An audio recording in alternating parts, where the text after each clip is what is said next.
अस्सलाम वालेकुम my YouTube family, कैसे हैं आप सब लोग। आई होप आप सब लोग बिल्कुल ठीक ठाक होंगे। चलें जी, अब थोड़ा आ जाते हैं रमज़ान की तरफ और रमज़ान की तैयारियां और प्रिपरेशन वगैरह सारी करते हैं कंप्लीट। सबसे पहले ग्रॉसरी की लिस्ट बना लेते हैं ताकि बाज़ारों वाला जो सारा काम झाम है ना वो सब ख़त्म हो जाए।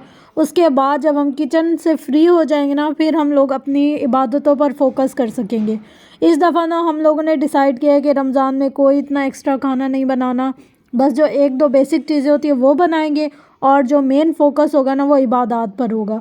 तो यहाँ पर मैंने पहले पूरी ना सफाई कर ली, किचन की सारी चीज़ें चेक कर ली, क्या क्या चीज़ नहीं है, क्या क्या चीज़ लानी है और कौन कौन सी ऐसी चीज़ें हैं जो उनमें भी ज़रूरी हैं, जिनके बगैर गुजारा नहीं हो सकता।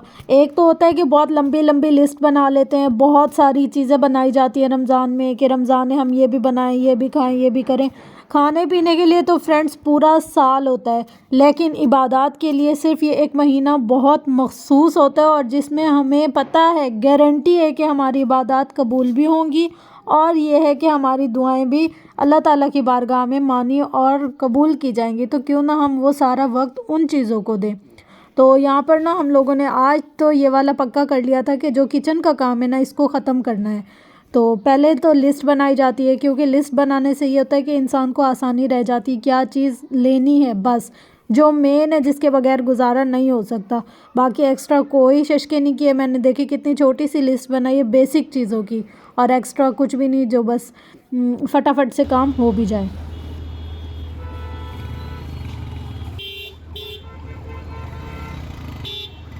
उसके बाद जी हम लोग पहुंच गए थे इम्तियाज़। इतना कोई रश था, अनी वाह, मतलब इतने बंदे थे ना, मेरा तो सांस बंद होने लग गया। फिर हमने सारी ग्रॉसरी ना लोकल मार्केट से की थी, बोल्टन से।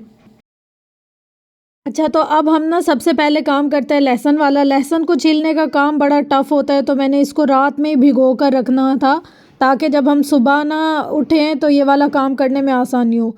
सारे मसाले ख़त्म हो गए थे, फ्रिज की जितनी भी चीज़ें हम लोग कर कर रखते हैं स्टोर, वो सब ख़त्म हो गई थी। हम लोग तो थे नहीं यहाँ पर, तो फिर मैंने ज़्यादा लेकर बनाकर भी नहीं रखी। अब ना एकदम से बर्डन पड़ गया मुझ पर कि यार ये भी करना है, ये भी करना है, ये भी करना है, क्योंकि सब कुछ ख़त्म हो गया था। तो फिर हम लोग जब गए बोल्टन, वहाँ से सारा लहसुन वगैरह सब लेकर आए। लेकिन जब घर लेकर आए ना, पता चला यार ये तो सारा ऐसे बिल्कुल नया लहसुन था, इतना बड़ा बड़ा छिलका, और अंदर जब छीलो तो बिल्कुल ऐसे चुन्ना सा जवा निकल रहा था। हमने कहा इस दफ़ा हो गई हमारे साथ। खैर क्या करे, कभी कभी हो जाता है ऐसे। असल में उनका भी कसूर नहीं है शायद, ये ना सीज़न का नया लहसुन था।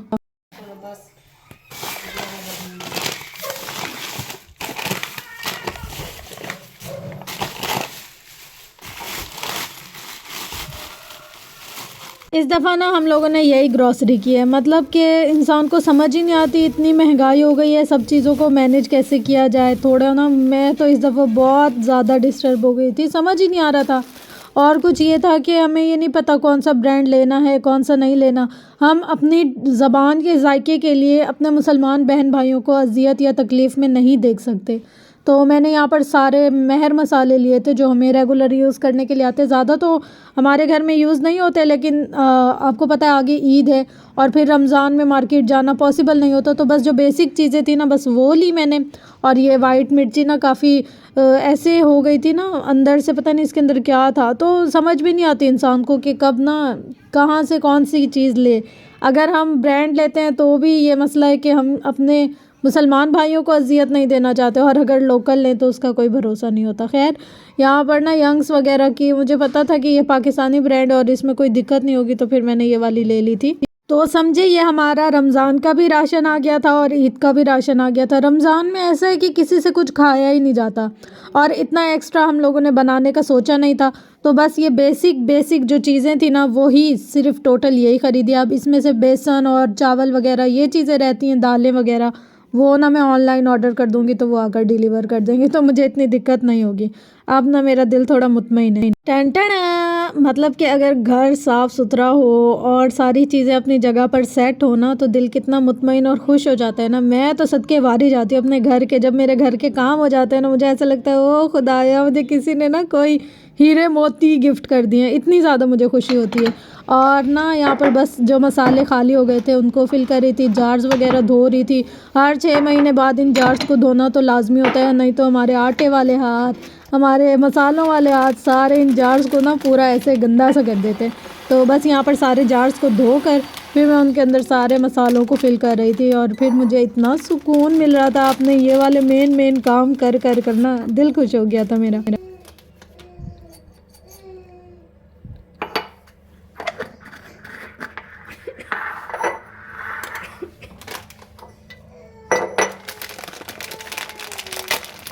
और आपको एक और मज़े की बात बताओ, जब हम ये मिर्ची मसाले फिल कर रहे होते हैं ना, थोड़ा सा ऐसे सांस लें तो सांस के साथ ये नाक में चली जाती है और फिर जब खांसी और छींकी आती है ना, ऐसा लगता है अंदर तक ना किसी ने हमें दोबारा से ना रीस्टार्ट कर दिया। मतलब इतना इंसान की सांस में चली जाए ना छींके कर करके। अच्छा, मुझे ऐसा लगता है कभी कभी कि छींक आने से ना इंसान रिफ़्रेश हो जाता है। तो मैं कहती चलो कोई नहीं, और अच्छा हो गया हमारे साथ, हम और ज़्यादा एक्टिव होकर अपना काम करेंगे। नींद वींद भाग गई है जो आई हुई थी।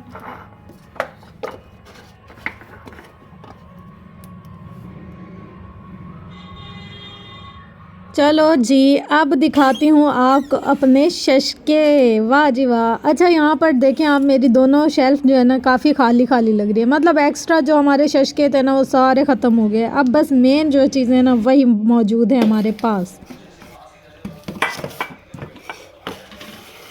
चलो अब ये मंथली काम कर लेते हैं, लहसुन वाला और अदरक वाला। काफ़ी लोग ना लहसुन और अदरक एक साथ पीसते हैं, लेकिन हमारे घर का ये सीन है कि अगर हम एक साथ पीस लें तो ये जो मैंने इतनी मेहनत की है ना, लहसुन को भिगोया है, फिर उसको छीला है, फिर उसको ब्लेंड किया है, फिर उसको फ्रीज़ किया है, फिर फ्रीज़ होने के बाद उसको एयर टाइट कंटेनर में बंद करूँगी, वो सारी मेहनत ज़ाया हो जाती है। और अम्मी कहती है तुम लोग काम चोर, नहायत सुस्त, काम बचाने के लिए ये दोनों चीज़ें एक साथ पीस देते हो। तुम लोग को पता है किसी चीज़ में लहसुन डलता है, किसी में नहीं डलता। तो इतना लंबा अम्मी का लेक्चर सुनने से अच्छा है ये इंसान पहली दफ़ा में ही अक्लमंदी करके लहसुन को अलग से पीस ले और अदरक को अलग से पीस ले। मैं ना कभी भी लहसुन अदरक एक साथ नहीं पीसती हूँ। और ना ये है कि इसको ऑयल और नमक के साथ ब्लेंड करती हूँ, पानी तो कतरा भी नहीं डालती। इसको मैंने पहले एक दफ़ा भिगो के रखा था, फिर छीला था, फिर धो के पानी खुश्क कर लिया। जब पानी खुश्क हो गया, अब ब्लेंडर में इसको डालकर और इसके अंदर ना सारा मैं घी नमक के साथ ब्लेंड कर लूँगी। अच्छा, ऐसा है ना कि हमारी मशीन इतनी कोई हाई पावर नहीं है, तो ये काम करने में मुझे तकरीबन घंटे से भी ज़्यादा लगता है, क्योंकि थोड़ी सी देर ज़्यादा चलाओ ना तो फिर मशीन बंद होने लग जाती है। मैं कहती हूँ यार बस ये काम हो जाए ना फटाफट से, ऐसा लगता है इंसान का आधा काम ख़त्म हो गया है। तो बस यहाँ पर ना मैं इन ट्रेस के अंदर बना कर रख दूँगी। जहाँ ज़रूरत हो पूरी क्यूब डालने की वहाँ पूरी डाल दूँगी, और जहाँ आधी डालने की ज़रूरत है वहाँ आधी डाल दूँगी। क्योंकि लहसुन ना नरम होता है तो मैं इसको कट भी कर सकती हूँ। कभी कभी मैं इसको 4 पीसेस में भी डिवाइड कर लेती हूँ, तो मुझे दिक्कत नहीं होती। मुझे पता है कि इसको किस तरीके से टैकल करना है। और जो क्यूब्स थी ना उसके अंदर मैंने अदरक भर कर रखी है। अदरक थोड़ी सी कड़क होती है ना, तो उनको क्यूब्स में ही बंद करके रखती हूँ, क्योंकि उसको काटने और तोड़ने में मुश्किल होती है। तो बस ये वाला काम जब हो गया तो समझो रमज़ान की प्रिपरेशन तो हो ही गई हमारी। और ना यहाँ पर ऐसा है कि लोग पानी के साथ भी ब्लेंड कर सकते हैं, लेकिन उससे क्या होता है कि एक तो इसकी लाइफ टाइम इतना नहीं रहता, दूसरा ये है कि कलर चेंज हो जाता है, तीसरा ये कि जो घी या ऑयल होता है ना, सॉरी घी नहीं सिर्फ ऑयल, उसमें जब हम ब्लेंड करते हैं ना तो ये बिल्कुल एज इट इज़ टेस्ट रहता है। टेस्ट में कोई फ़र्क नहीं आता और खुशबू में भी, कोई कलर में, किसी चीज़ में भी फ़र्क नहीं आता। तो हम लोग इससे करते हैं ना, अच्छा रह जाता है बिल्कुल ज़बरदस्त सा। तो फ्रेंड्स ये थी मेरी आज की वीडियो। आई होप मेरी वीडियो आपको पसंद आई होगी। वीडियो पसंद आने की सूरत में लाइक शेयर कमेंट सब्सक्राइब ज़रूर कीजिएगा। एक दिन में तकरीबन ये बिल्कुल हो जाएगा, फिर मैं इसको एयर टाइट कंटेनर में रख दूँगी।